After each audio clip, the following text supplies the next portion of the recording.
తపస్సులు చేసిరే, మంత్రప్రయోగాలు చేసిరే, గురువులతోనే శక్తిపాతాలు చేపించిరే. గురువులు తక్కువ ఉండే ఆ కాలంలో విశ్వామిత్రుడు లేకుండేనా, వశిష్ఠుడు లేకుండేనా? ఏం చేసిరి? ఔషధ ప్రయోగం చేసిరా లేదా? మళ్ళీ ఈ పిచ్చి జనాలు ఔషధాలు వాడమంటేనేమో గురువులతో కొంచెం శక్తిపాతాలు చేసుకుంటాం, తాయితలు గట్టి పీసుకుంటాం, మంతరి పీసుకుంటాం అంటారు. బూడిది మంత్రాలు, నిమ్మకాయల మంత్రాలు. అప్పుడు లక్ష్మణుకు నిమ్మకాయ మంత్రం పనిచేసి లేకుండేనా, లేకపోతే ఎవరికి మంత్రాలు రాకుండేనా? నీవేమో ఓరమోర మంగళవారం వస్తావు, గురువుగారు పేషెంట్ అంట, ఆయాసం పడుతున్నాడు, కింద పైపు మీన పైపు పెట్టుకొని వచ్చిండ నీవంటావు.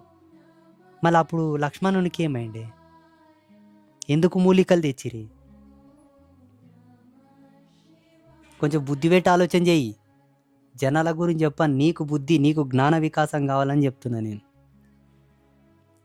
కృష్ణుడు తలుచుకుంటే కురుక్షేత్ర యుద్ధాన్ని ఆపకుండేనా? ఎందుకు యుద్ధం చేసే?